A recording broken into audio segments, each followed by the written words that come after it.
Yes, hello.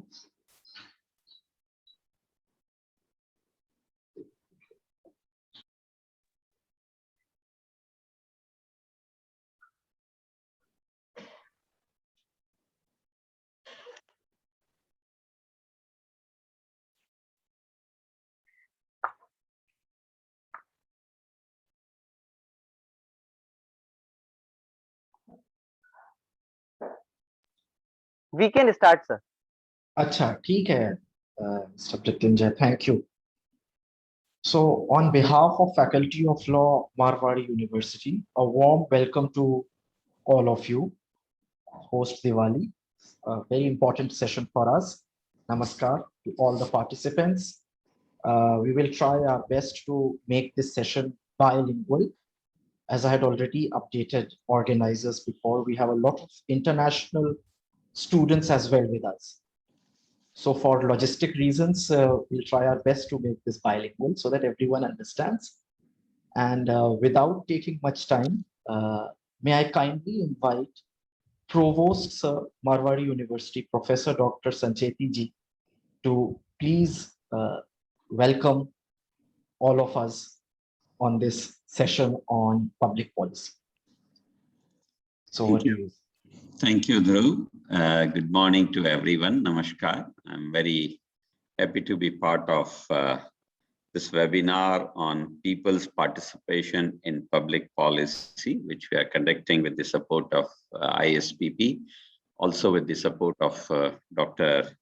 Parth J. Shah, Dr. Niti Shikha, and of course our teams, internal teams. So I take this opportunity to welcome the organizers on behalf of Marwari University, also the participants who are our students and students from other walks of life, from other than the law and other such departments. So welcome to all of them. It's a very good beginning post Diwali because the session Diwali celebrations have just ended and it's time for us to learn again. It's time that we learn from experts. We learn something beyond our normal curriculum and syllabus. Welcome, Shah sir. Very nice to meet you. I'm Professor Sancheti from Marwari University. Thank you so much. Thank you, sir. Welcome. So it's a very nice to know that there are agencies who are concerned about such finer aspects of public policy, because at times we find that there is not enough transparency, there is not enough clarity, or maybe there are not enough deliberations which are required to happen. They don't happen. And therefore this PP, what you have said, people's participation in public policy is important. I also follow it indirectly in a way, and this is reflecting almost the same theme. And I sometimes advise my students, and I use 5 P's in that case. And those 5 P's for me are proper planning preempts poor performance. And that's nothing but what you can say, that policy making. If I plan properly, I'm making a policy and it preempts poor performance. So something like that is echoing in my thought processes also. And I love to do that as much as I can do within the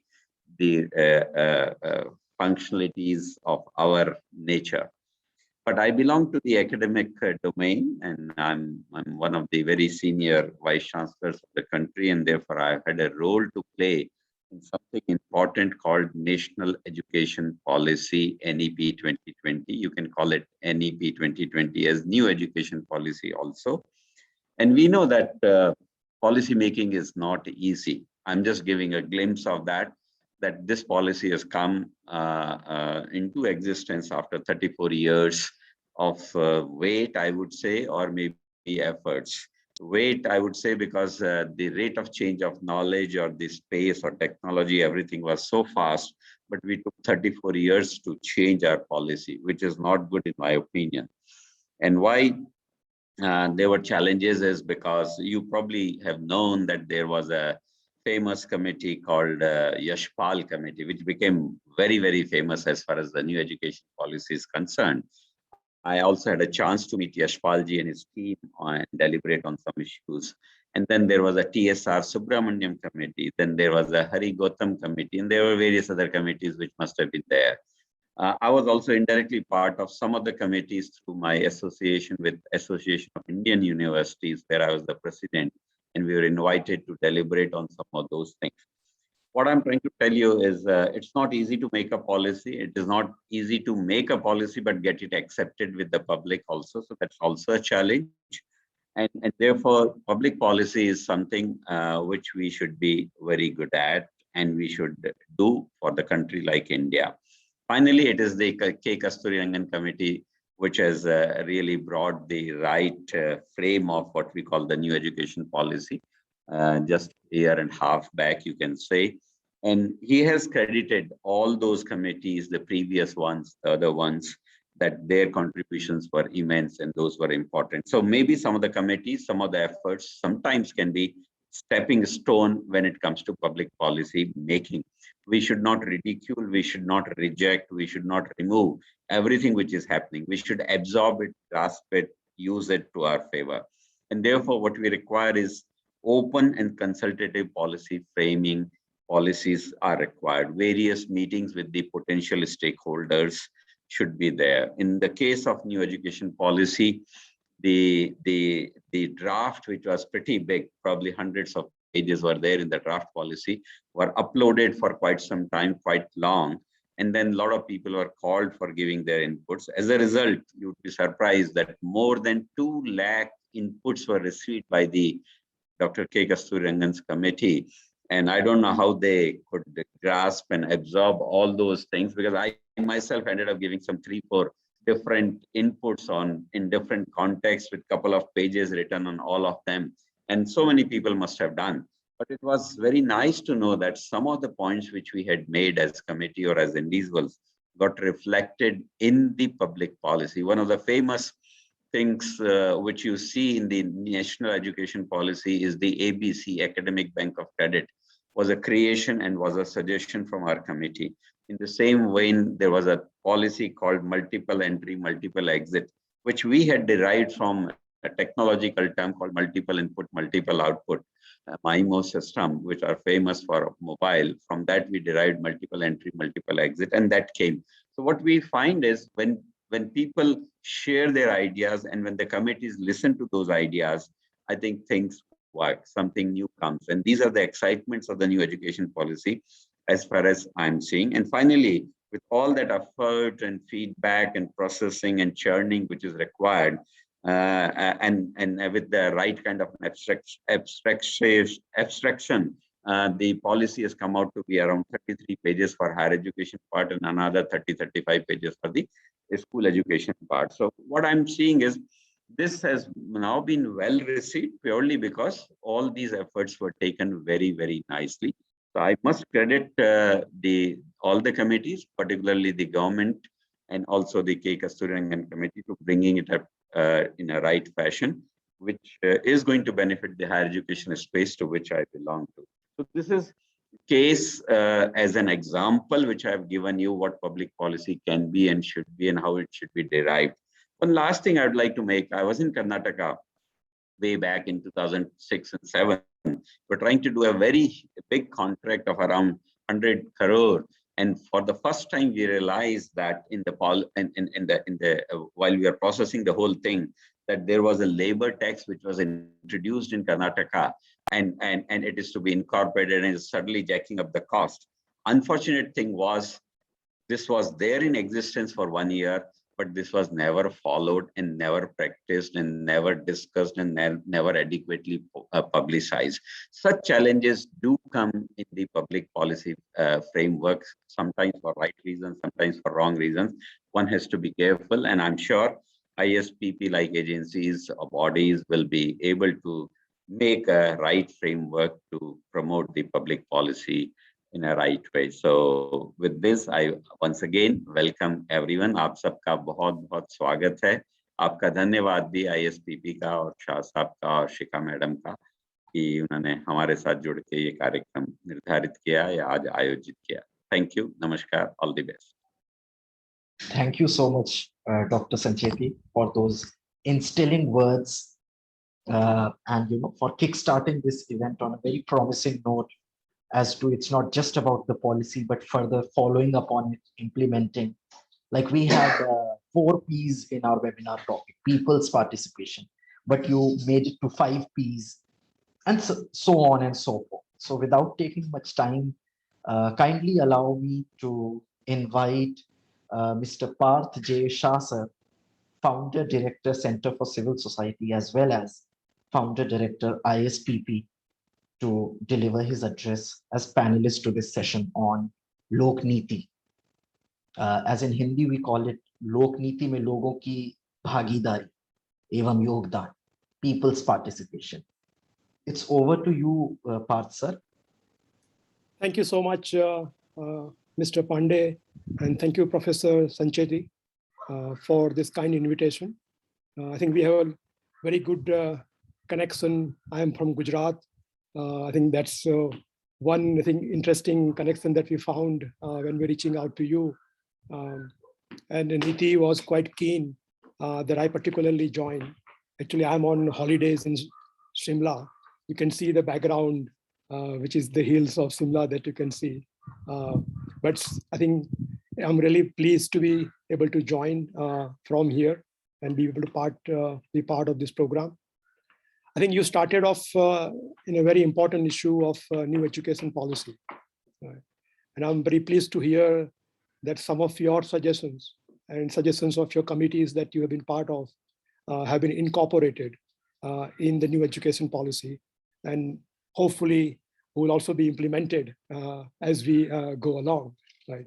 I think that's really one of the key challenges we have in India, that we certainly have great ideas in terms of policy ideas, but the machinery of the government, what we refer to as state capacity, to sort of implement those ideas, to do the follow-up, reassessment, right? Take a feedback on whether it's working or not working, is delivering the value that is supposed to deliver, right?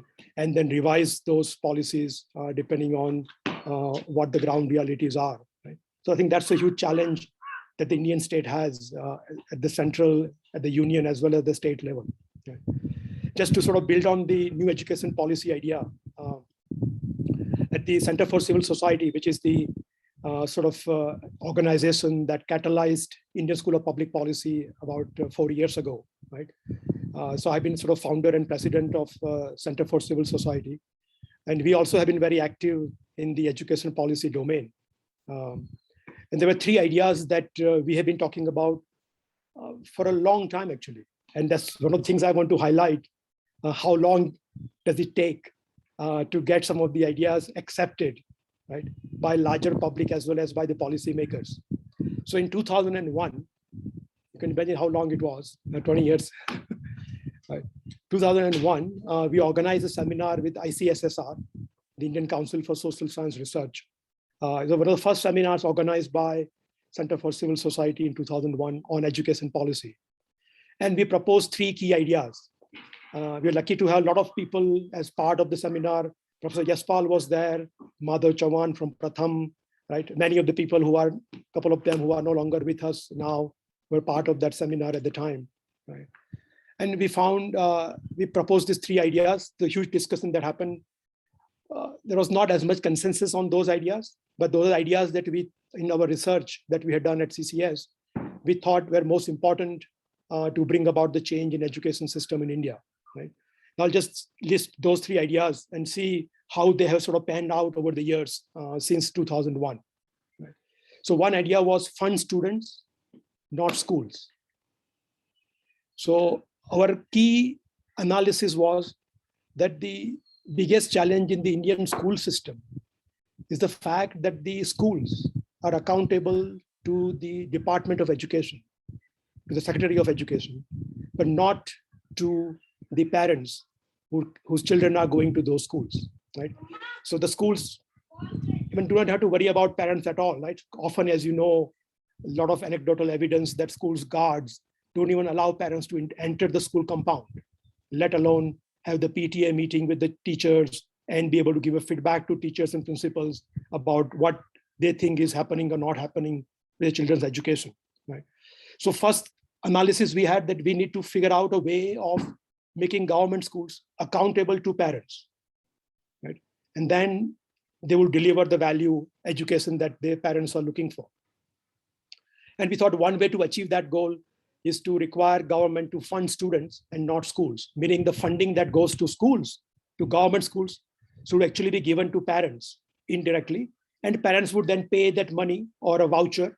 The school voucher was the idea that was very popular and has been actually very popular even now. Right?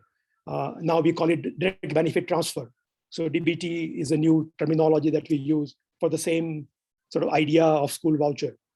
So we thought the school vouchers giving money to the parents and parents then paying the same money to the schools, right, would actually make schools accountable to parents. And that was one idea that we proposed in 2001, fund students, not schools, right? And the campaign was called School Choice Campaign at that point in time. That idea finally took shape in 2009 with the Right to Education Act, right? If you remember, in the Right to Education Act, is the 25% seats to be reserved in all private schools for economically and socially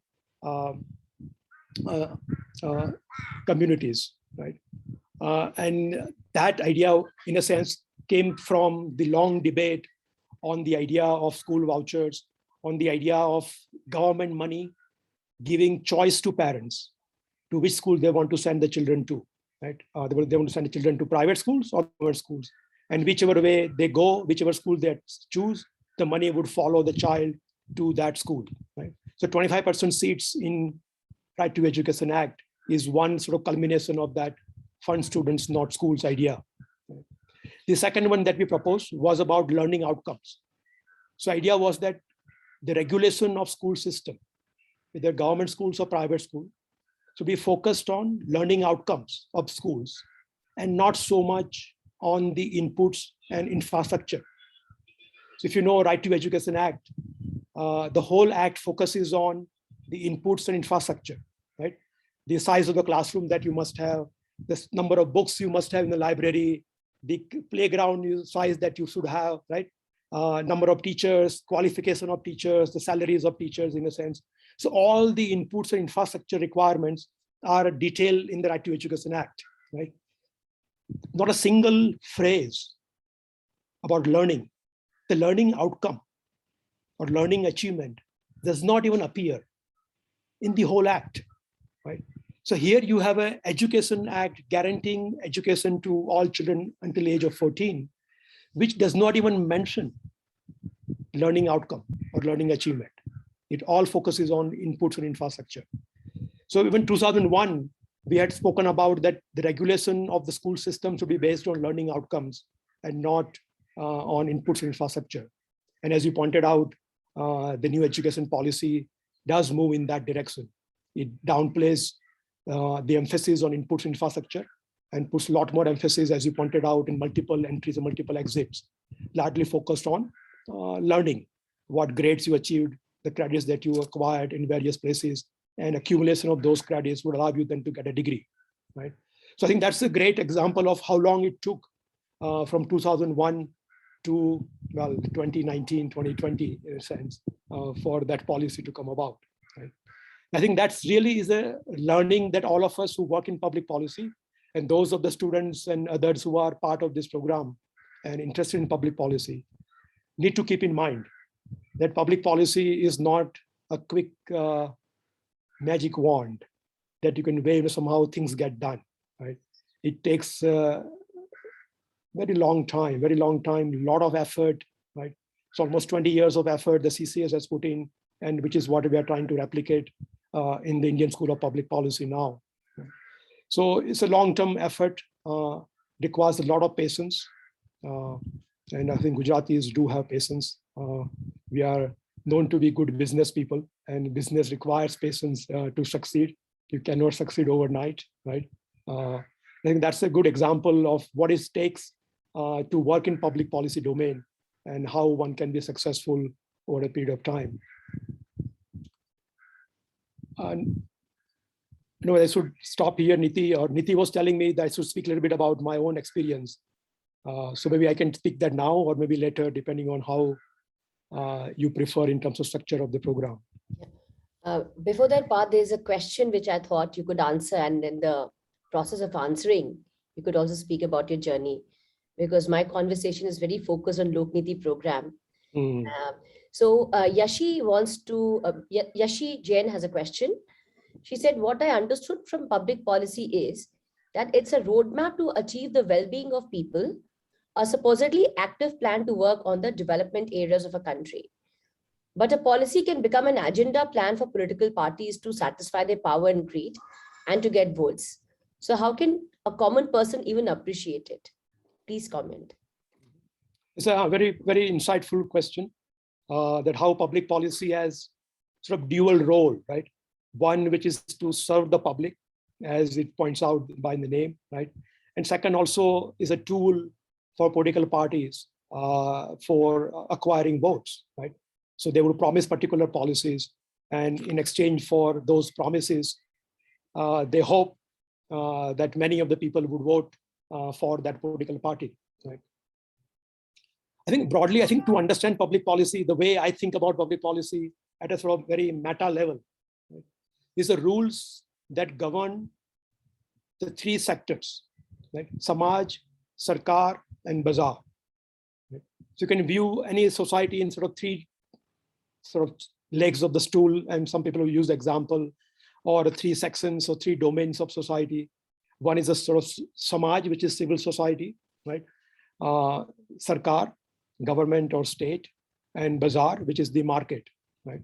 So the rules that govern these three areas, Sarkar, Samaj, and Bazaar, and also govern the interaction among these three areas, right? And those rules broadly are what can be called as public policy, right? And in some sense, the foundational document of public policy is the constitution. And most democracies today, at least most modern democracies, have a constitution.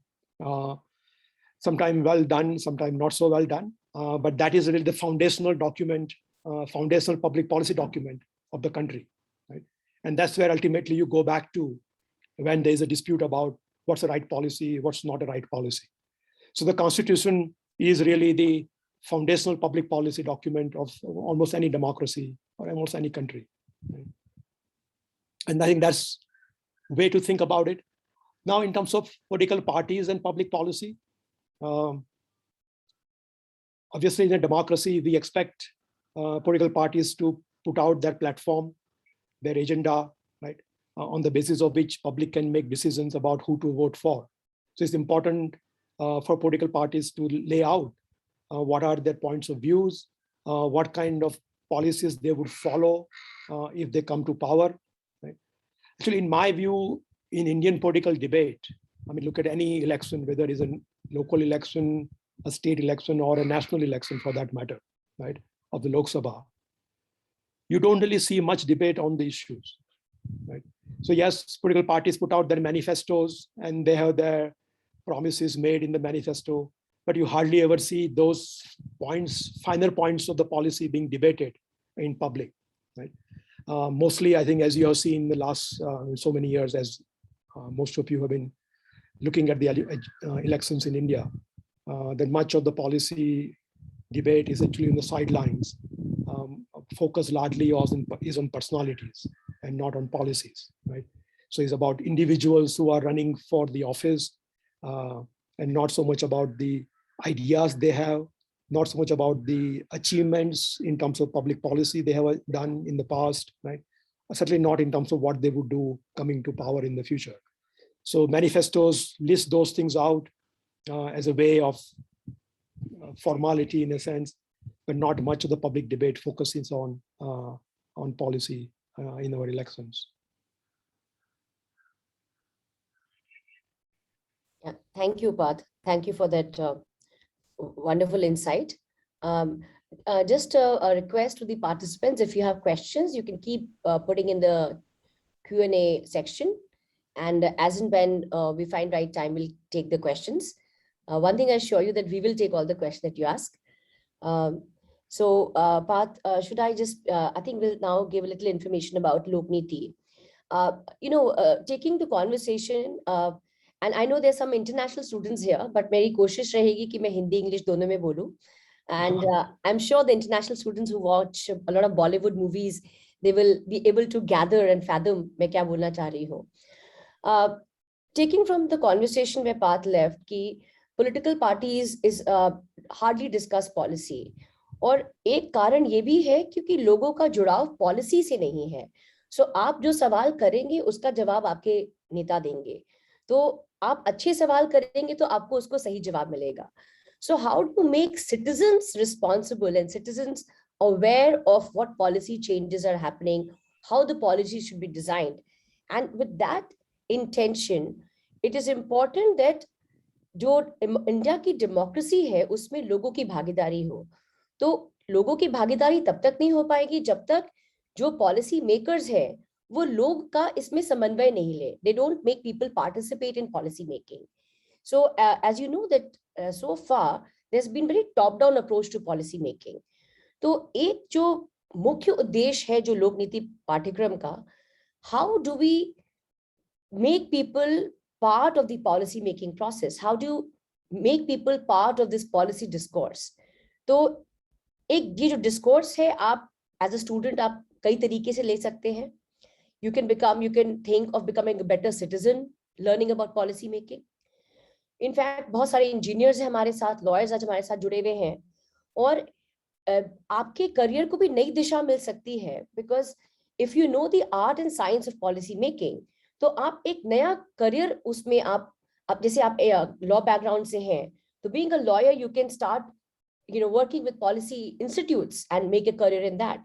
I was sharing with Professor Dave that engineers always have an upper hand. उनको बहुत एक upper hand होता है, उनकी analytical skills अच्छी होती है. पर अगर आपको पॉलिसी की शिक्षा मिल जाए तो आपको एक नया करियर ट्रेजेक्टरी मिल सकता है. तो आज तक ये क्यों नहीं हो पाया, किसी ने इसकी चर्चा क्यों नहीं की? क्योंकि इंडिया में गिने चुने पॉलिसी स्कूल्स हैं, और जो भी पॉलिसी स्कूल्स हैं उनकी पढ़ाई बस अंग्रेजी में हो रही है. नाउ जरूरी नहीं है कि everybody is good in English, and especially when you go to big cities, tier 1 cities, उनकी इंग्लिश की लेवल भी बहुत अच्छी होती है. तो कहीं ना कहीं हम अपने आप को हमें एक हीन भावना आ जाती है कि I can not speak as well as that person speaks, या हमारा एक एक्सेंट सही नहीं है, हम उस तरह से बात नहीं कर पा रहे हैं.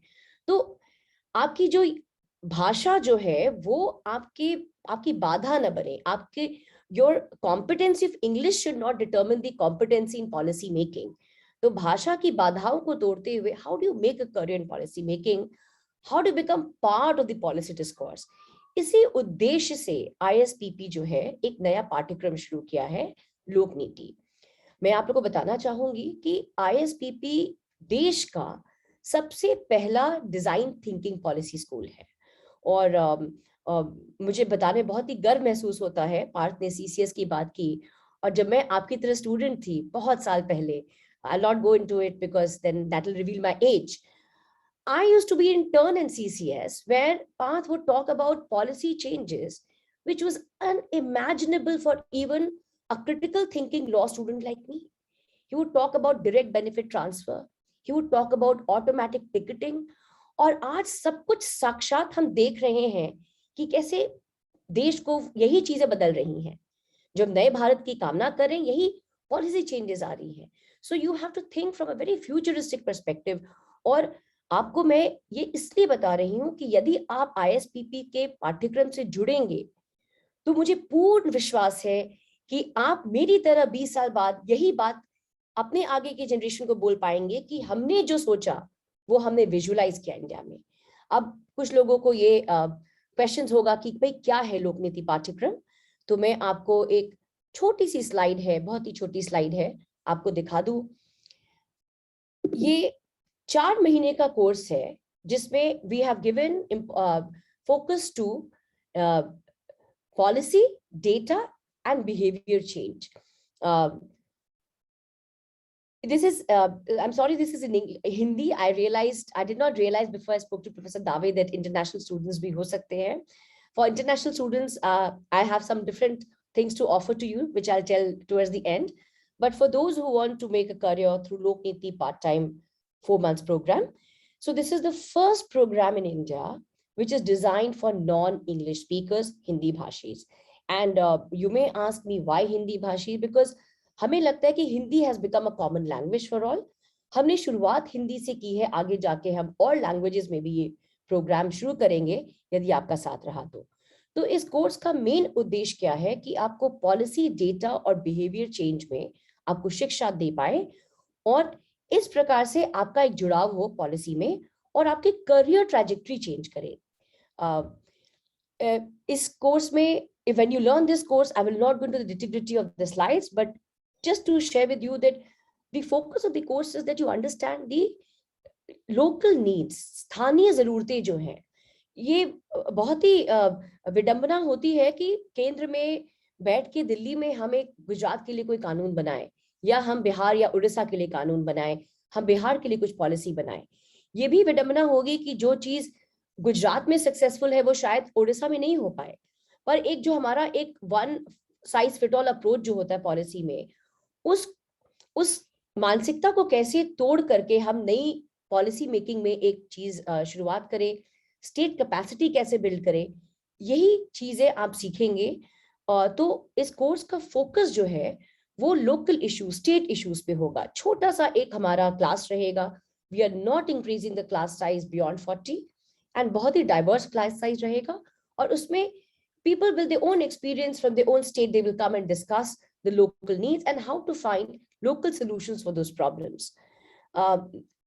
एक व्यवहार परिवर्तन जो है सबसे एक मुख्य भूमिका निभा रहा है आज के पॉलिसी मेकिंग में। अब हम याद करें तो कोविड के समय लोगों ने थाली बजाई, दीप जलाया, कुछ कंट्री में दीप जलाया, कहीं सफाई के लिए किसी ने झाड़ू उठाया। अमिताभ बच्चन जी आके बोलते हैं कि भाई पोलियो की टीका दे। ये सब क्या है? यह एक तरीके का प्रभाव क्रिएट करना है लोगों पे ताकि लोग उस पॉलिसी के इम्प्लीमेंटेशन में भागीदारी करें, उसको अपनाएं। तो ये जो नज है, तो there is a science behind this. ये बस एक क्रिया मात्र नहीं है, there is a science behind this. तो इस तरह की काफी टूल्स होती है बिहेवियर चेंज लाने में। एक हमारे बहुत ही उम्दा फैकल्टी है जो खुद की संस्था चलाते हैं, प्रोफेसर करण अरोड़ा जी, और वो आपको ये कोर्स पढ़ाएंगे। डेटा और मॉनिटरिंग एंड इम्पैक्ट इवैल्यूएशन सबसे मुख्य फोकस है इस कोर्स का। 2 कोर्सेज है इस पे और इस कोर्स को पढ़ाने वाले एक बहुत ही उम्दा संस्था है भारत की, वो आके पढ़ाएगी। और अगर आपको नंबर से भय नहीं लगता, you like numbers, then in 4 months you will learn the technique of analyzing data, reading the data and using it for policy, in policy field.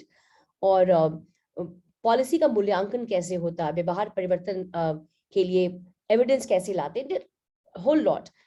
तो यदि आप देखेंगे कि कोर्स का जो फोकस है वो स्किल्स पर है कि आप 4 महीने बाद आप जाएंगे तो आपको मेजरेबल स्किल्स आप उंगलियों पे गिन पाएंगे, जैसे कि आपको डेटा का नॉलेज हो गया, मॉनिटरिंग इम्पैक्ट इवैल्यूएशन का नॉलेज हो गया वगैरह। ये किसके लिए पाठ्यक्रम है? आप जितने लोग यहाँ पर हैं, आप सभी को ये इंटरेस्ट हो सकता है। आप इंजीनियरिंग बैकग्राउंड से हैं, जर्नलिज्म से हैं, लॉ से हैं, आप किसी भी फील्ड से हैं तो आप इसमें अप्लाई कर सकते हैं। मेन आपका होना चाहिए कि क्या आपको पब्लिक पॉलिसी में आपको जागरूकता है कि नहीं। डीप इंटरेस्ट नहीं भी है तो वो हम क्रिएट कर सकते हैं, बट अगर थोड़ी भी जागरूकता है आपको, even if there is an interest, you can do this course and get a deeper interest and make a career in public policy. Final year के बच्चे इन सभी क्षेत्र से अगर हैं तो अप्लाई कर सकते हैं। ये कोर्स जो है 16 सप्ताह का है और इसका जो डिजाइन है, I think this is again very unique, which I like to share with professor Sancheti and professor Dave, कि ट्रूली हाइब्रिड क्लास जो मॉडल पाठ्यक्रम है ये, जिसमें you have synchronous as well as asynchronous, जिसमें आप कुछ समय आप खुद से पढ़ेंगे और जब आप 3 दिन हफ्ते में मिलेंगे हमसे, उस समय क्लासरूम में आपके पास फैकल्टीज रहेंगी जो आपको फैसिलिटेट करेंगी और ये डिस्कशन के माध्यम से। तो ऐसा नहीं हो जैसे अभी मैं मोनोलॉग बोल रही हूँ और आप बोर हो रहे हैं, आप मुझसे बात नहीं कर पा रहे हैं, इस तरह का क्लासरूम नहीं होगा, where you all can participate and discuss। और 16 सप्ताह का पाठ्यक्रम है, 12 सप्ताह you focus on the courses and 3 सप्ताह का प्रैक्टिकम है जिसमें आप एक पॉलिसी इश्यूज पे काम करेंगे, और 1 वीक इन पर्सन जहाँ पे हम आपको बुलाएंगे हमारे यहाँ और हम इन पर्सन क्लासेस करेंगे। 3 दिन पहले हो सकती है, 3 दिन towards the end of the course. और ये हर एक क्लास के लिए आपको background reading in form of videos, podcast और जो भी अदर बाकी पाठ्य सामग्री होती है वो आपको मिलेगी। और ये है हमारा, यही चीज दर्शाया है इस। अब कोर्सेज क्या क्या है? 6 कोर्सेज है। Economics and politics of policy, अभी किसी ने, ईशा जी ने पूछा कि there's a lot of politics in policy making. You're right, Isha, and therefore we have designed this course. There's one course which is only theory course, economics and politics of policy. और ये एक बहुत ही and probably the only book on public policy which is truly Indian with Indian examples. Shri Vijay Kelkar जी और श्री अजय शाह जी द्वारा है, in the service of Republic, उस पे based है। और इनको पढ़ा रहे हैं श्री राजीव कपूर जी, जो काफी प्रतिष्ठित सिविल सर्वेंट रह चुके हैं, लबास्ता के डायरेक्टर भी रह चुके हैं और सेक्रेटरी रह चुके काफी मिनिस्ट्रीज में। ये कोर्स पढ़ाएंगे आपको। दूसरा कोर्स है बिहेवियर साइंस, बिहेवियर चेंज, इसकी मैंने आपको जानकारी दी। डेटा और डेटा का संग्रह, विश्लेषण और प्रस्तुति, how do you analyse data, how you present data, इसकी आपको जानकारी मिलेगी। और मॉनिटरिंग एंड इम्पैक्ट इवैल्यूएशन, ये हमारा चौथा कोर्स है। और then you learn about current laws, policies and programmes की, लॉज की जो पॉलिसीज बन रहे हैं उनका कैसे इम्प्लीमेंटेशन है। So this is again a very practical course where in few areas like health, education, you learn how the policies really pan out in practice. और शासन और प्रशासन जैसे गवर्नेंस एंड पब्लिक एडमिनिस्ट्रेशन, ये हमारा कोर्स का focus है। कुछ और चीजें हैं, अनूठी विशेषताएं हैं इस कोर्स की। Then there is a design thinking workshop, writing and communication workshop and career and leadership workshop. इन वर्कशॉप्स के माध्यम से आपको कुछ चीजें ऐसी सिखाई जाएंगी जो आपके करियर में बहुत ही योगदान देगा, जैसे राइटिंग एंड कम्युनिकेशन। हर एक संस्था ये कोर्स पढ़ाती है, मुझे याद है कि लॉ स्कूल में मैंने ये काफी कोर्स पढ़ाई है, पर वो आपको केस राइटिंग होती है, पर पॉलिसी ब्रीफ्स कैसे लिखते हैं, आप ओपेड्स कैसे लिखते हैं, इसकी शिक्षा कोई नहीं दे रहा। तो इस वर्कशॉप में आपको इन चीजों की शिक्षा मिलेगी। आप लीडरशिप कैसे इनकलकेट करेंगे, आप लीडरशिप इनकलकेट करने के लिए नेटवर्किंग स्किल्स कैसे आप होन करेंगे, इन सभी चीजों की शिक्षा दी जाएगी। और करियर डेवलपमेंट में सीवी राइटिंग, इंटरव्यू स्किल्स, बहुत चीजें हैं वो स्किल बेस्ड होती हैं, इसकी आपको शिक्षा दी जाएगी।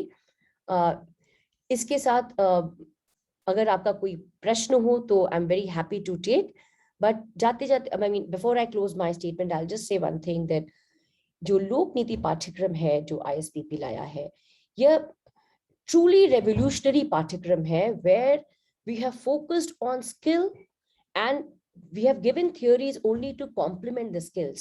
और ये एकमात्र पाठ्यक्रम है पूरे देश में जो आप नॉन इंग्लिश स्पीकर्स को भी आप पॉलिसी से जोड़ सकते हैं विद आइडेंटिफाइबल स्किल्स।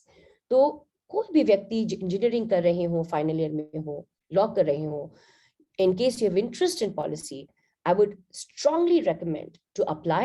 मैं बता दूं कि admissions easy नहीं है, we are very selective about admission.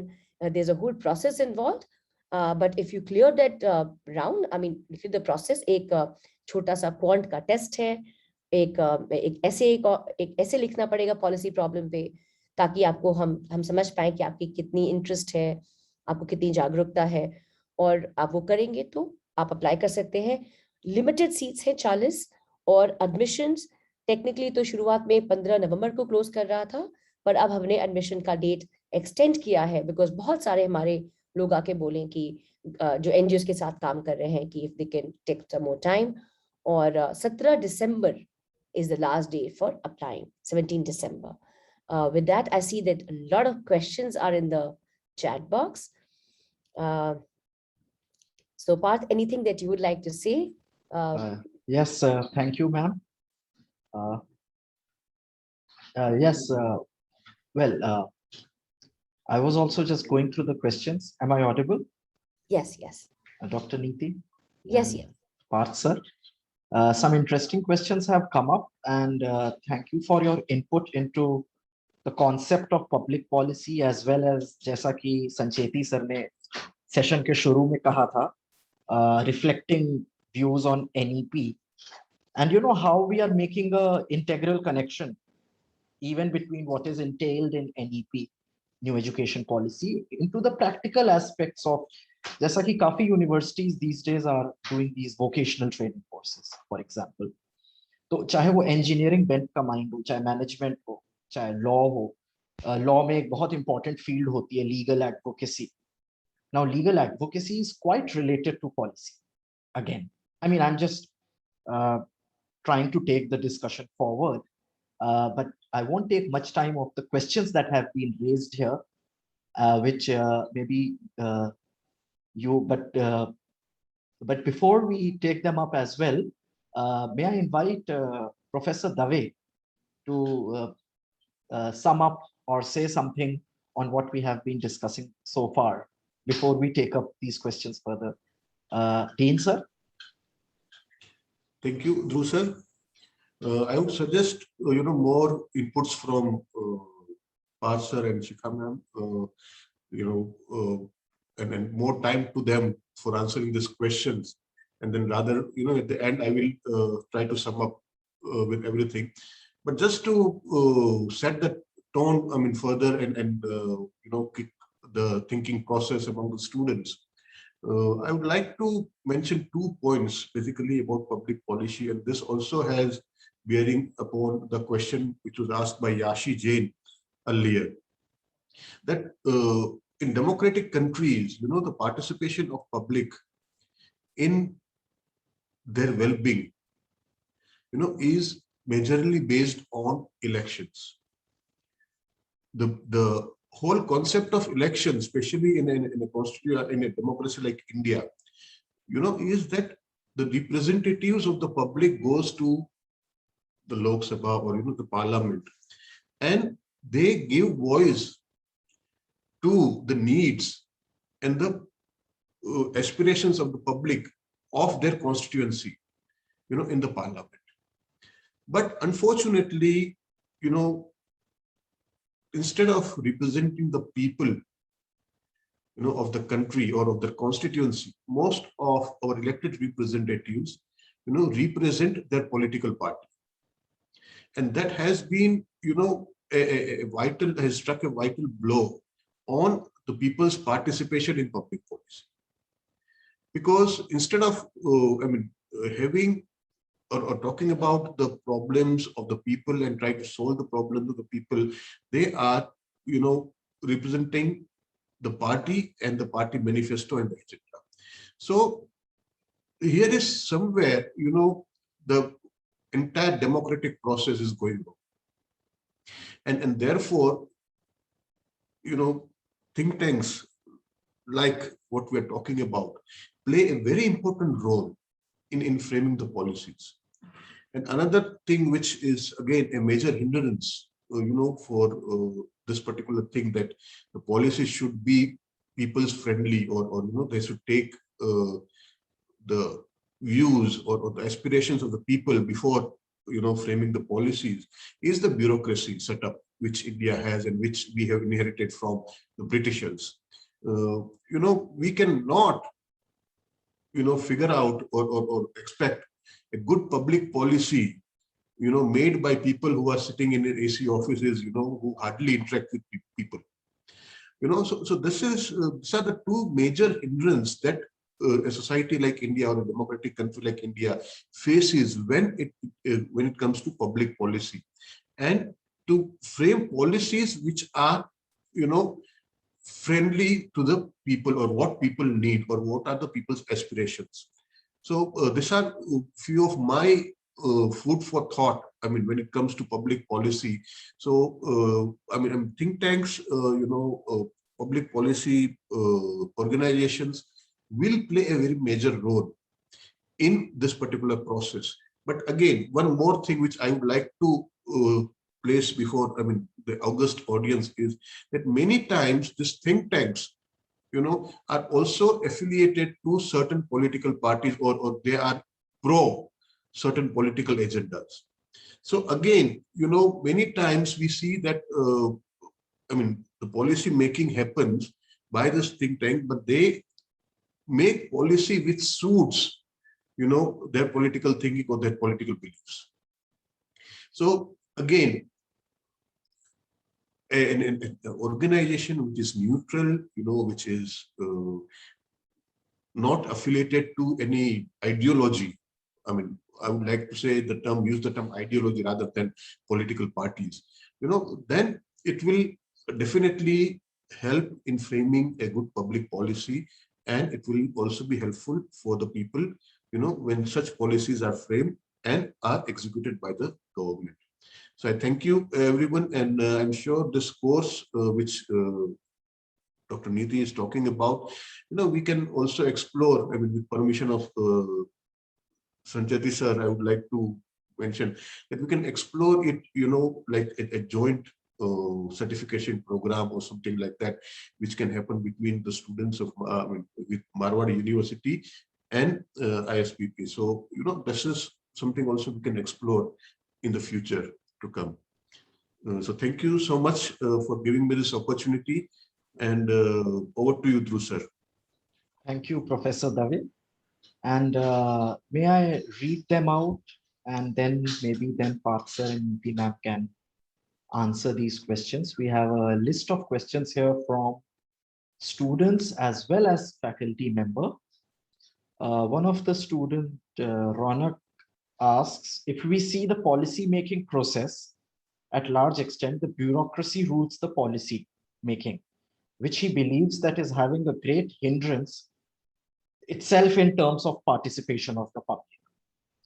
He's not, Ronak, as he says, I'm not outrightly denying their role, but the earnest consideration should be given to the fact, just a second, but the earnest consideration should be given to the fact that there are many people out there who must be called in the official proceedings while drafting the policy.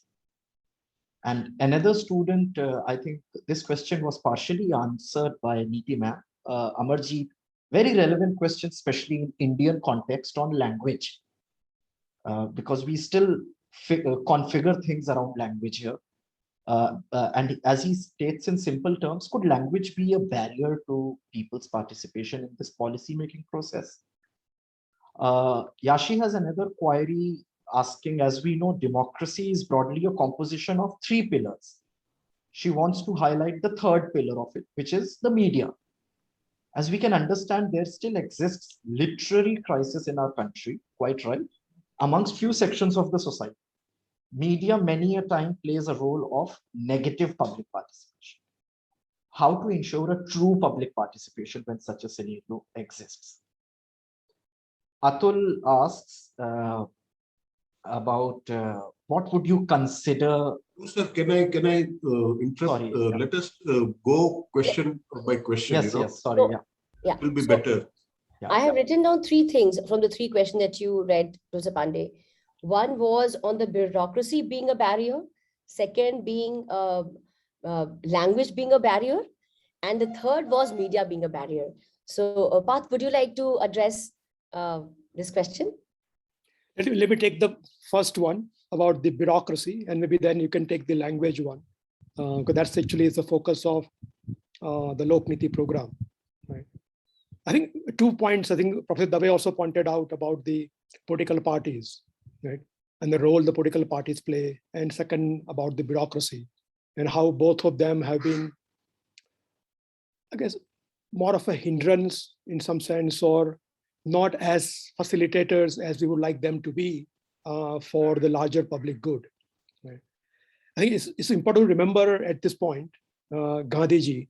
I know Gandhiji of Ghosli is very close to people in Gujarat, but I think 2 ideas I would say that he talked about are very relevant to what we are discussing today. One, as soon as the British agreed that India would get independence, the first request Gandhiji made to Jawaharlal Nehru and the Congress party, right, is to dissolve the Congress. And Gandhi pointed out that the primary purpose of Congress was to gain independence for the country. Now we have achieved that purpose. Now the governance of the country should not be left to same political grouping in a sense, which fought for independence. And so Gandhi's very sort of urgent request to the political leaders of the time was to dissolve Congress and let new arrangements emerge to provide political governance to the country, to the independent India, right? And I think Gandhi was very clear that political parties, because he had seen how the system worked in the United States, right, which was obviously very well developed democracy by then, by early 1930s and 40s, right? And of course in UK, right, he had seen how the political system worked. Labour Party came to power, lost power, right? And he realized that political parties are not going to serve the larger public good, because the purpose of a political party is to come to power, right? You exist as a political party because you want to come to power. Now, we hope that when you come to power, you will do things which are in larger public good, right? But it turns out, and Gandhi understood this quite well, which is what currently we refer to as public choice theory in economics, which talks about the idea of self-interest of politicians as well as of bureaucrats, right? And Gandhi understood, without using that terminology, that the political parties are not going to serve the larger public good. And therefore, he talked about Gram Swaraj, right, where smaller republics, village republics, would govern themselves through direct democracy as opposed to through representative democracy, right? And I think it was interesting to remember in terms of the history of democracy. Is the first democracies won in Greece, in Athens, right, was actually direct democracy, right? Of course, the citizens, the limited people who can be citizens by the criteria that was established at the time, right? You need to own land, you need to be sort of tax-paying person to be able to count as citizens and then be able to participate in the political process. But those who did, they themselves were in charge of running the political system, right? And the way it was done in Athens was not to run for political campaigns, not to have elections, but to have lottery. So the citizens would choose which office they want to run for and put their name. And by draw of lot, they would select which citizen would become, say, the governor or person in charge of the water supply, the tanks, water tanks in the area, right? And those decisions were taken by those individual citizens. They were the ones who became the office bearers, became the elected, quote unquote, elected representatives or of the people, right? So I think the Athenian democracy was a direct democracy, right, as we understand it. And the same was true, and there's something that we did not know for a long time. Same was true in India. There are examples, and one example which has been sort of researched in a lot more detail is in Tamil Nadu, Uttarampuram village, which still exists today, right, has an inscription on the temples in that town about how the elections were done, how the governance system, the village panchayat, right, was elected or selected. And the same system was adopted there, that if you meet certain criteria, if you own a land, you own a house, if you are in the age group of 35 to 70, then you qualify to run for political office. And if you're interested in any of the offices, from the panchayat offices, you put your name in an earthen pot, right? So there was an earthen pot in which you drop your name. The name was written on a palm leaf, right? And it is the name of the election system is also based on the palm leaf. So you write your name on a palm leaf, drop that in the earthen pot, right? And the young child would pull out a name from that pot as a lottery. And the person whose name has been selected would become, say, for example, person in charge of the tank, person in charge of the gold and silver sort of minting of coins and other things that were done in the village at the time, right? So all of those election process was designed so that citizens themselves can participate in running of the government, right? And that was direct democracy. I think it's important to, I think a little deeper about the challenges of the political parties that we face, not just in India. I think it's a global challenge, right? What you see a populist movement that you see around the world, right? And how the politicians like Donald Trump and others in many countries are undermining all values of democracy, right? Even though they are elected through the process of democratic elections. Right? So I think that's a really important idea that Gandhiji had about dissolving political parties, right? Thinking about direct participation of the citizens through village panchayat, which is why I talked about Gram Swaraj and a Gram village republics. So it did not really mean village as a village. It simply meant a local unit of governance, which is the lowest unit of governance, which is closest to the people. It could be a village, it could be a town, it could be a large city like Ahmedabad, Delhi, or Rajkot. Right? So it did not mean village just as a village, right? Though most people understood that he only referred to village as a village. Right? The idea was and is that we have direct participation of the people in the political process, and not just through representatives elected in the current form of election system that we have. Right? So I think it's a deeper way of thinking about this challenge of political party and bureaucracy than just thinking about how to put more restrictions on political funding, which is one area people are thinking very seriously about, and how the political funding actually distorts the goals of political parties. Right? Professor Dave talked about the political partisanship of think tanks. Right? So partisanship and the of think tanks is not just political, is also related to business houses. There are business houses who run their own think tanks. There are quite a few in Delhi, supported by business houses, right? So they are promoting the interests of the business house, which is funding them, right? And I think it is an important, I think, challenge, how to remain independent, how to remain non-partisan, and be able to then raise money to do the work, right? Because you need to pay salaries to the people, the research team, your team for communication and advocacy, right? The lawyers that you would have to hire for legal work. And so you need to raise money. But how do you raise money without being partisan, politically or in terms of business houses? That's an important challenge for think tanks. And I think those who work in public policy domain. So let me stop that. So that's my sort of quick or a broader or deeper way of thinking about bureaucracy and political parties, and reference to Gandhi, which is, I think, very important in this context. Thank you, Parth. One of the students asked about the language barrier. You're right about that. The language barrier to hai, especially because India is such a diverse country that, every state people are speaking differently and different languages. And so many times when the policies are made that top down approach is taken, then we fail to understand the local problems. I'll give you an example.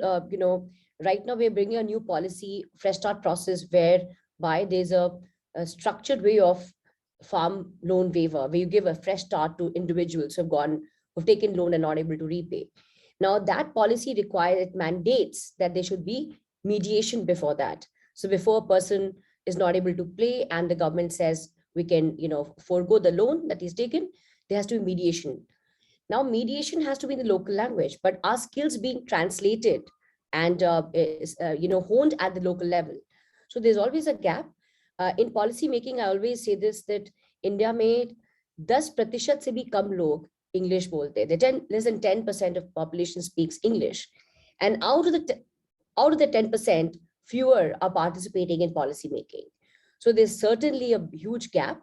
But I think as an institutions, Professor Pro Vice Chancellor Sir is here, Dean Sir is here. You also have to think that how do we inculcate local language as a part of the curriculum, design. So that is one thing that I'd like to say. And this was one of the reasons why we started with Lok Niti course for Hindi Bhashis to begin with. And agar aapka saath raha, we'll start in other languages also, because language is a most important, most fundamental in communicating whatever skills that you wish to communicate. And people usually think in the local languages, right? They say if you're from Orissa, you will think in Oriya. Your mind works in that sense, and you understand the problems better. So this is one thing I'd like to say. And but let me give you a live example. Parth studied his life in Gujarati medium, and then he went to work, study in America, straight from Gujarat as a guest Parth. And then he became a professor in America. He comes back to India. He starts working in India, and he built up his. I mean, he's as good in Hindi as in English. And when he goes to work with multiple stakeholders, he uses both languages. So language can be a barrier. Language can also be, a facilitator. So never think that English is the only language that you need to know. We have a live example in Path is here, and I'm sure there are many people like that across. So it's up to you that how you build up. So ultimately, आपके concepts होने चाहिए, आपको जानकारी होनी चाहिए.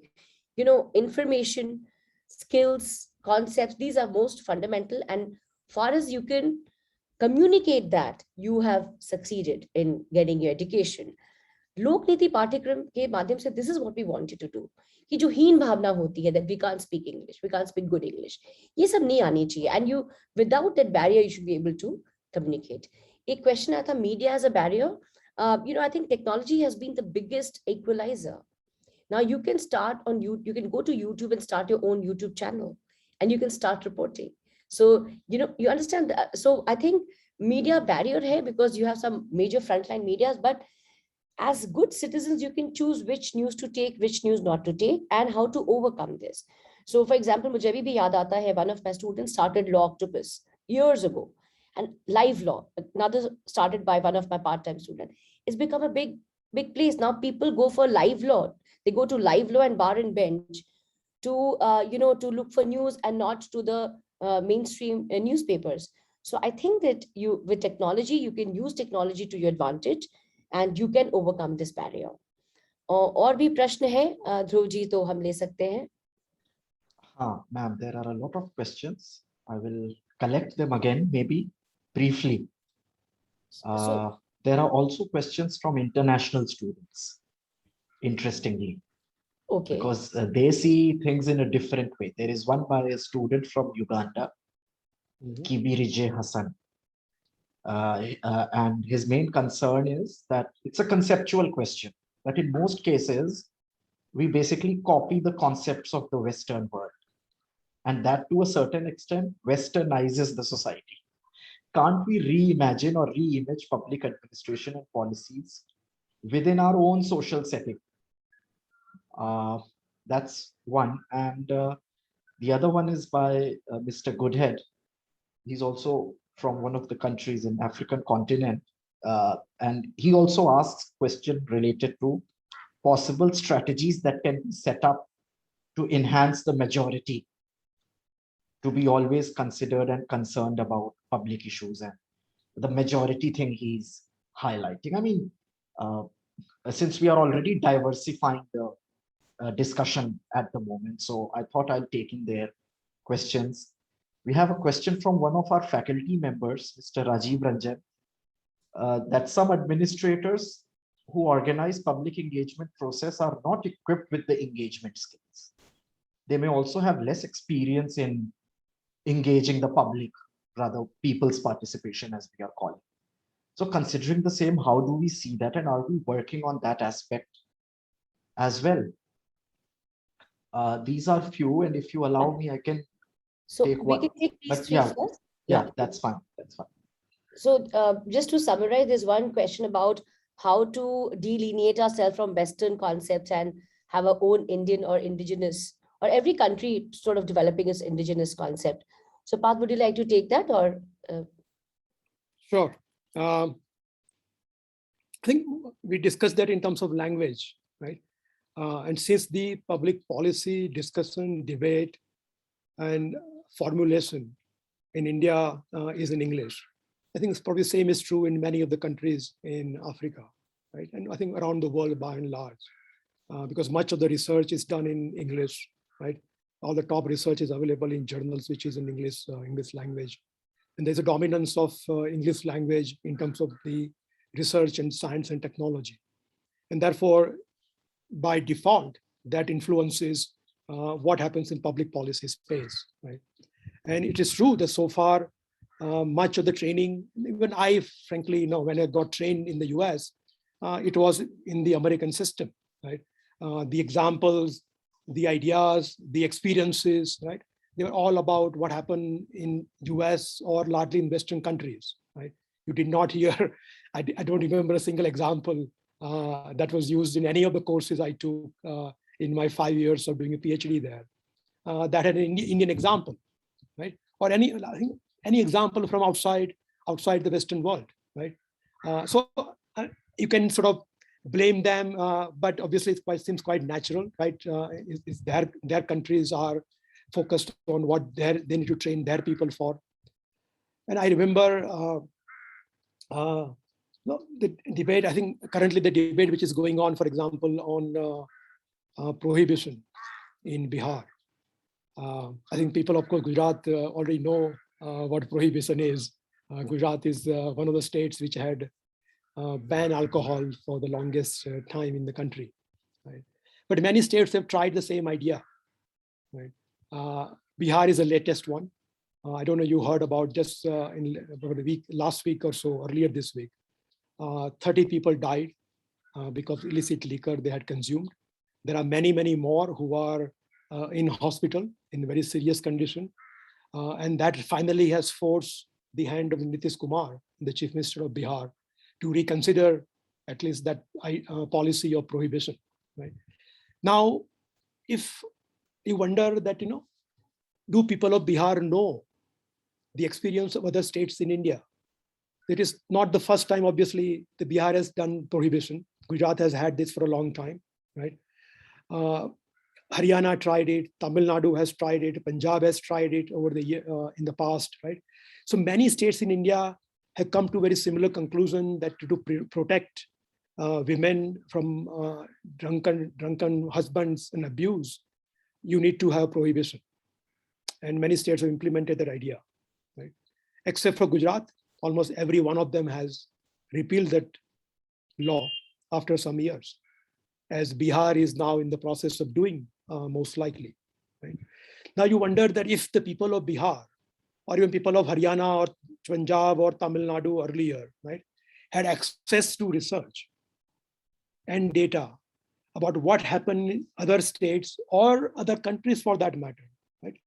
It's not just India which is trying this. There are many countries who have tried this. And how the life actually evolves once you pass law restricting alcohol in the state, right? I think many people know in Gujarat, even though obviously we don't talk much about prohibition in Gujarat because of Gandhiji's attachment that we have to him. But the fact remains that when I come to Ahmedabad, if I want to get beer there or wine or anything else for that matter, I just call someone, right?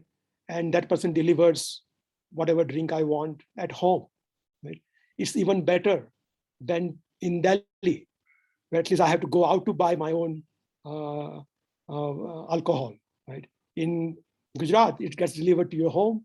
Actually, it turns out that it's even cheaper than what I get in Delhi, right? Why?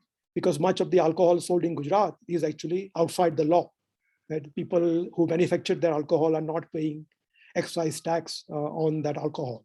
And therefore, the prices are even lower in Gujarat than they are outside, where the alcohol is illegal, right? So you created this system, right? And I think it is important to understand the context of research in the context of language, that if people in our states have access to this information about the experience of other states in the language in which they understand, right, we would have far better public participation and a far better public policy in the country.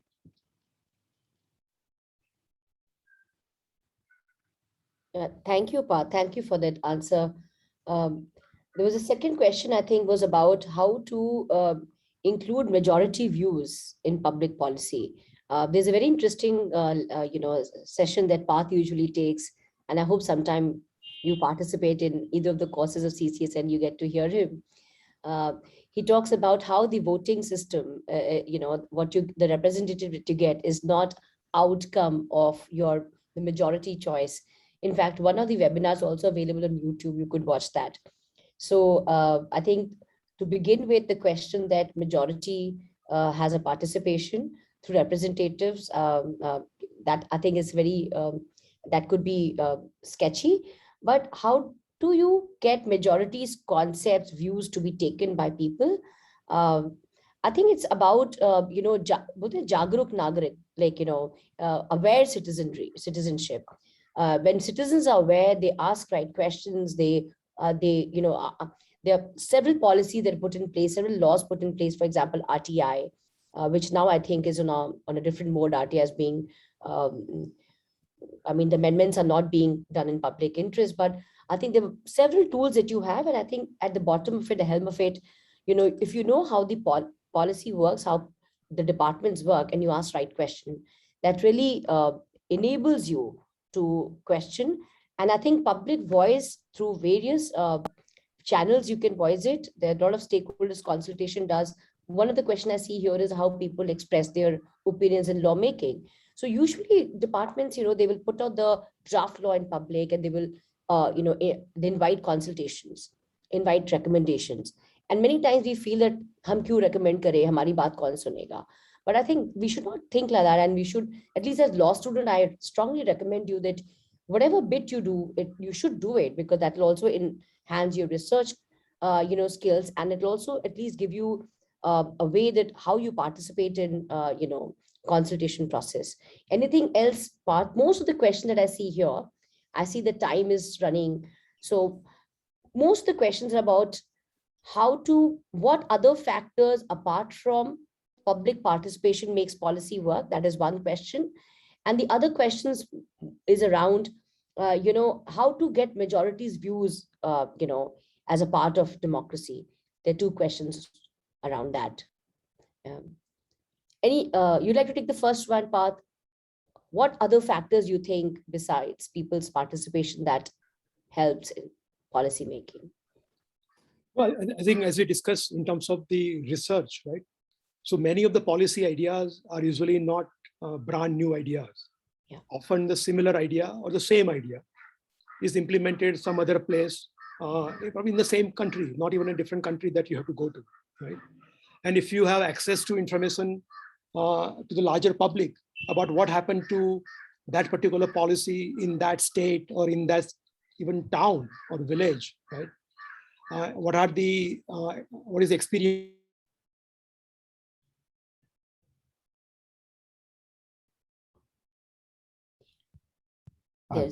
I think he has lost his connection. Tripped his connection. So he will be back. And I think also partly Parth did answer this question that, you need to have information, and information gives you, it enables you to take right decisions. As he gave example of Bihar, when you have information, you know about the cases in other states and how it panned out, you can then identify what the laps and the misses could be in the policy that you're designing that particular area. And I think most important fundamental thing in policy making is data-driven policy making, evidence-based policy making, which is also what, ISPP really focuses on. क्योंकि बहुत बार क्या होता है कि policies बन जाती हैं, but उसका कोई साक्ष्य प्रमाण नहीं होता. Why have you made that policy? People don't keep toilets ban gayi, how do you put the sewage lines? So there was one gentleman from Niti Aayog who came to speak for the Lok Niti webinar, Yugal Joshi ji, and he was saying कि toilets बनी वहाँ पे एक गांव में उन्होंने देखा कि वहाँ पे cattles को बांध रहे हैं. They were tying the cattles in that area because they said more than toilets, we need a place to tie the cattle. So the problems in various states can differ. So I think one thing is evidence-based policy making, which is the key. And that is what we try to inculcate in ISPP. Usually ISPP has two courses. One is a flagship course of 1 year long program. And it's may, as I told you, design thinking, keep human at the center and design a policy. How do you think about all the facets that can affect a policy making? So information, data, these are the things, other factors that enable sound policy making. I think we lost Parth. In the meantime, other questions I'm happy to take. Can I? Yeah, we can quickly take it because we know we are holding. That's fine. Professor We can Dave take, these last set of questions, I guess. Yes, Dean sir, we can take these last set of questions. over next 5 Yes, to please go ahead. Yes. there is a question on time dimension asked by a student, Abhinav Singh, how to make this process of making and implementing policies more speedy. Very good question, Abhinav. That's one. Let me Can just answer Okay, this. sure, We'll please. just take one by one so that I can keep taking here also. Sure. See, nowadays, a very nuanced monitoring and impact evaluation of policies has been developed, and Niti Aayog has a department, DMEO, Department of Monitoring and Impact Evaluation unit, and they are, they map a policy's implementation. Unko gaps lagti, they go back and they even tweak those policies. So nowadays there are various tools to map implementation of policy. So I know it was not there 10 years ago, but now with various tools and statistical tools are there, various other tools are there to map that. And in fact, one of the focus of Lok Niti course is teaching this, that how do you map? And it's a huge career option also. Let me tell you all students, it's a huge career option for you.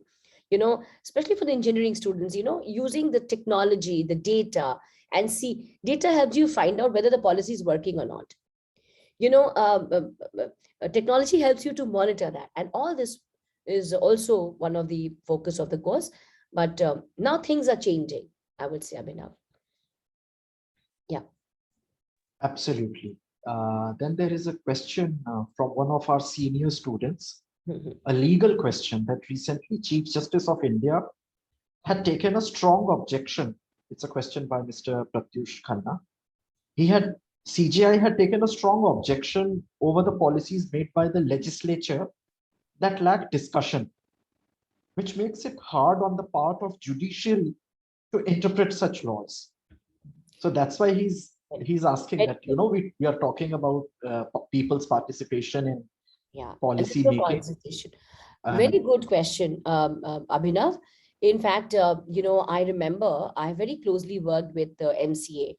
And I remember that there were such major changes in the insolvency code we brought in, and hardly 3 weeks time would be given for people to respond back to those changes. And if I'm saying this because I still remember that there was something on PPAC that I was submitting my recommendations to the ministry, and then it had to be done in just a week's time, which was very less because research requires more time, right? So I agree with you that what happens is consultation. When you lack consultation, 2 things happens. Firstly, you don't make sound policies because लोग तो अपनी बात रख ही नहीं पाए ना, वो चाहते क्या है? आप एक स्वच्छ जल के लिए आप एक पॉलिसी बना रहे हैं, अरे लोग को कि क्या क्या दुविधा है वहां पे, आप एजुकेशन पे बना रहे हैं, what are the problems they are facing? Those things consultation is extremely important. It's a fundamental for democratic process. ये क्यों हुआ है? I think I'm just taking a step back and telling you, Abhinav, ये ऐसा क्यों हुआ है? Because India has a unique sense of planning commission, right? हम 5 years plan बनाते थे, top down approach था. दिल्ली में कुछ लोग जो है इकोनॉमिस्ट हैं, जो भी अच्छे लोग हैं, उनको लगता था कि वो देश की सभी दुविधा को समझ सकते हैं, उनके लिए पॉलिसीज बना सकते हैं. I was reading a very wonderful book where they were talking about cattle's कैसे हाइब्रिड कैटल्स को, जर्सी गाय को उन्होंने ऐसा प्रमोट किया कि जो असली नस्ल थी गाय की वो चली गई इंडिया में. Now Jersey guy could give more milk, but जो ओरिजिनल जो नस्ल थी इंडिया की, that was very good in loading and loading, and वो चली गई, वो नस्ल भी खत्म हो गई. So many times ऐसी पॉलिसीज हैं कि you have a whole department to just register कि कितनी गाय का बछड़ा जो है, एक हम प्रोजेक्ट करे थे CCS के साथ, तो गाय का जो बच्चा है वो मेल है, बुल है कि काऊ है, उसके लिए एक संस्था और एक डिपार्टमेंट बनाई गई. There are problems, right? So these are, as somebody rightly said, I think Pro VC sir rightly said, archaic laws, archaic, and consultation to hai, it's like speeding up democracy. It is a very undemocratic process. But what happens is also, look at the root cause, why this is happening. Because कहीं ना कहीं कुछ problem हुआ है, उसका एक knee jerk reaction होता है कि जल्दी से इस पे कोई पॉलिसी बनाओ. Now, why this consultation process lacks? Because government is under pressure to make policy because there's a knee jerk reaction, right? Because लोग उसके, because उनका सरकार बदनाम हो जाएगी. राइट? जल्दी से तेल का दाम कम कर दो, जल्दी तेल का दाम बढ़ा दो. Like why? Because they don't have time to do this, to think concept. So what can be the better way? I think if data is created, like agar strong data ho, the government is now focusing on creating strong pool of data, then a lot of these good intending issues, जैसे अगर good intentions के साथ भी अगर कम consultation की time दी गई है, वो कम हो सकती है. और दूसरा है कि you know, people's participation, as I always say, has to increase multiple ways. आप lawyer हैं, एक MC मेहता ने इतने PIL करके पूरी दिशा environment law की change कर दी. Think about that. Who is Mr. MC Mehta? I mean, I had good fortune of meeting him as a young law student, but simple man changed the fate of the whole environmental laws in the country. So I'm just saying that people's participation, each one of you can change the law, change the fate of the country by doing something you're best at and giving your bit in it. Yeah. Second question. तो ma'am ये question awareness के ऊपर है कि awareness is still a challenge, awareness of these policies.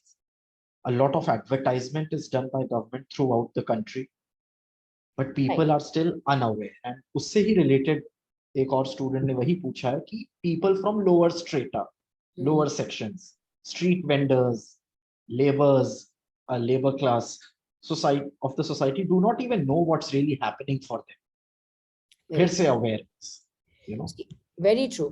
बहुत ही अच्छा question. In fact, last two questions are the best. I think very strong questions you asked.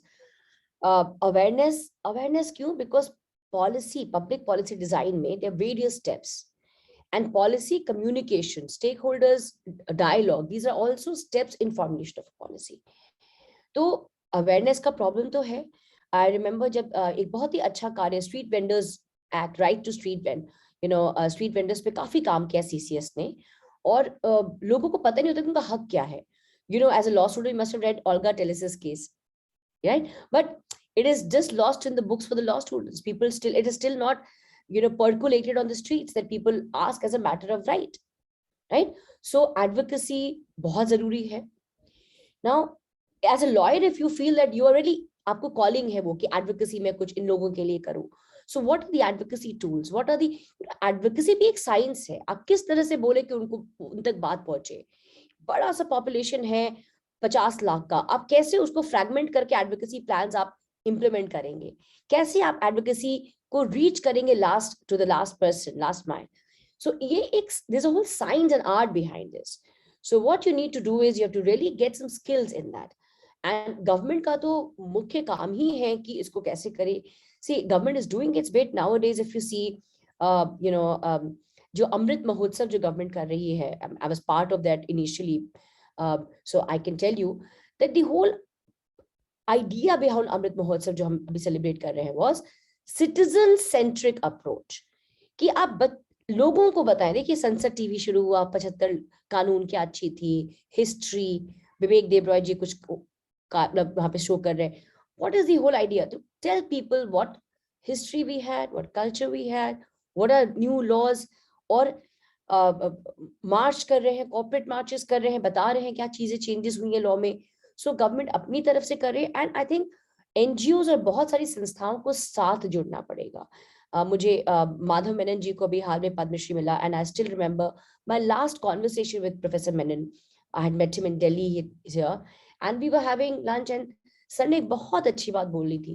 उन्होंने बोला कि जिस तरह से लीगल एड एजुकेशन को ने रेवोल्यूशनाइज किया, दो चीज का रेवोल्यूशनरी रहा है लीगल एजुकेशन में. एक तो लीगल एड सेल, जब हर एक लॉ यूनिवर्सिटीज में लीगल एड सेल्स बनी, और दूसरा था कि आपको मूट कोर्ट्स, प्रैक्टिकल, राइट. दो चीजें थी, बट हम यहीं तक सीमित रह गए. मैं आपको बताऊं तो इसके बियॉन्ड हम जा नहीं पाए. आज भी इसके बियॉन्ड जाने की आवश्यकता है, और वो कैसे होगी? जब डाइवर्सिफाई करेंगे आप अपनी स्किल्स को. आपको हेल्थ में इंटरेस्ट है, you are interested in pharma, you have to go and get to know what industry. आप लॉ करके आपको बिजनेस पसंद है, you can think about doing law के साथ MBA. Like I am just, degree तो एक नाम मात्र होती है, but I am just saying get those skills, what manager would get.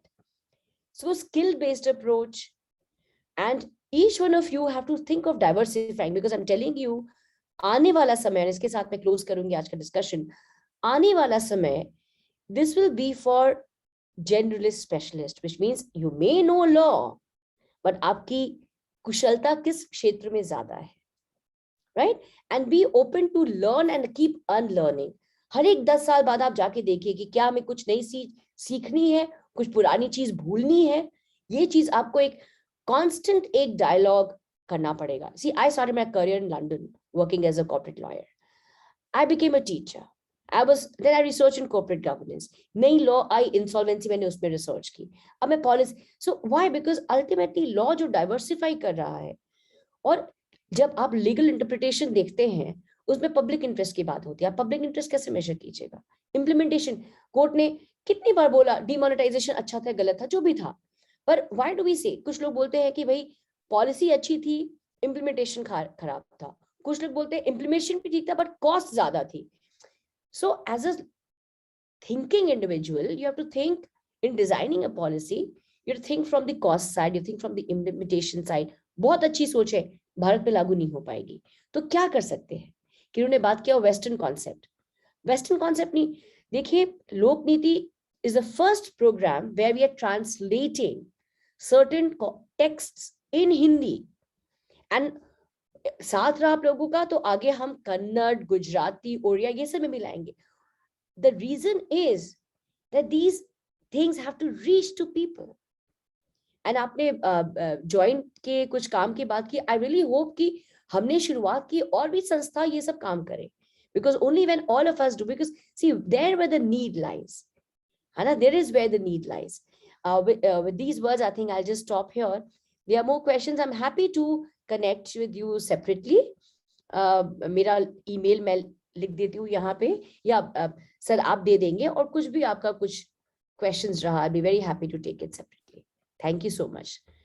Sure, ma'am. हाँ, एक दो questions और थे, लेकिन due to lack of time, we won't be able to take them up now. And chat section में there are all these relevant links that are posted. The article on direct democracy, also the links to join the course and other relevant details. So now may I kindly invite Assistant Professor of Law, Ms. Vedita Rakhe, to deliver a vote of thanks for the session. Thank you so much, Dhruv sir. I hope I'm audible. Yes, ma'am. Please go ahead. As rightly said, gratitude makes sense of past, peace for today, and vision for tomorrow. Ladies and gentlemen, with these words, a very warm good afternoon to one and all present. I, Vedita Rakhe, Assistant Professor, Faculty of Law, Marwari University, feels truly honored and privileged for getting this opportunity to propose vote of thanks on the occasion of this webinar, organized jointly by Faculty of Law, Marwari University, along with Indian School of Public Policy. At the outset of this occasion, I express my deepest gratitude to our Honorable Provost Sir, Professor Dr. Sandeep Sancheti, Marwari University, for setting the tone of the session and providing us with a stimulating environment for such academic activities.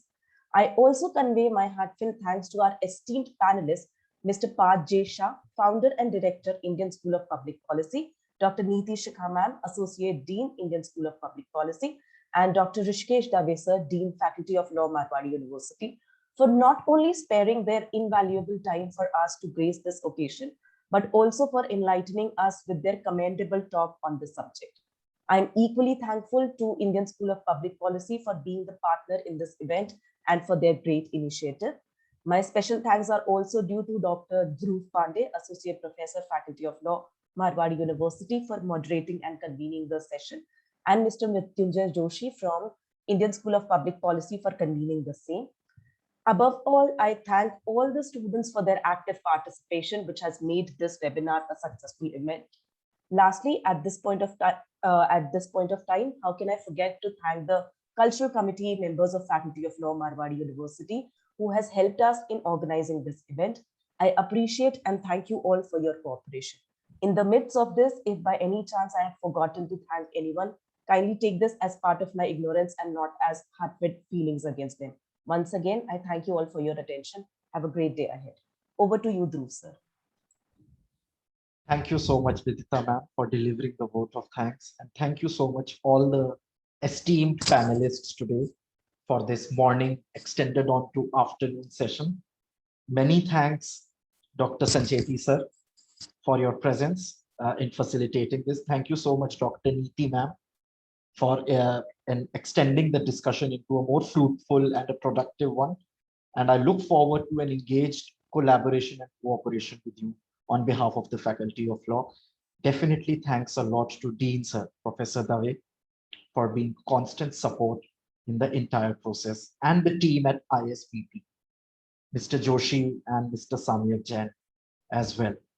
So thank you so much, all of you. With the permission of the esteemed panelists, I may kindly announce the closure of the session. Thank you, Dhruvji. I'll just like to say last words. Please. I'm truly delighted. I'm going with very fond memories. Special congratulations to Professor Sancheti and Professor Dave for setting up such a brilliant, institute, and to the teachers and faculties here, Professor Vidita, and to yourself. आपने जिस तरह का सवाल पूछा है, the kind of questions you ask, it shows the merit of you. And I'll just, see, I'm a teacher, so teacher तो ज्ञान ही देगा. तो last में बस ये बोलूंगी, keep asking these questions. Keep asking questions, and I'm truly overwhelmed and pleased to see the kind of students that you're nurturing. Wishing you all the best for future. Thank you so much, ma'am. Yes, Dr. Sancheti, thank you so much. Like you were saying. No, I don't want to say anything. I don't want to dilute the impact of all that has happened in form of discussion, but I'm pretty pleased to listen to all the deliberations, Q&A and everything, and also the remarks, kind remarks from Dr. Neeti.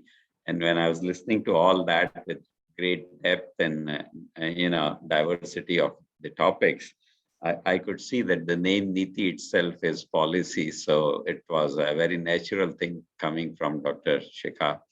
So thank you so much for connecting with us. I'm sure we'll have a good association going forward. Thank you. And thank you to all the participants. Thank you. Thank you. Thank you, sir. Thank you.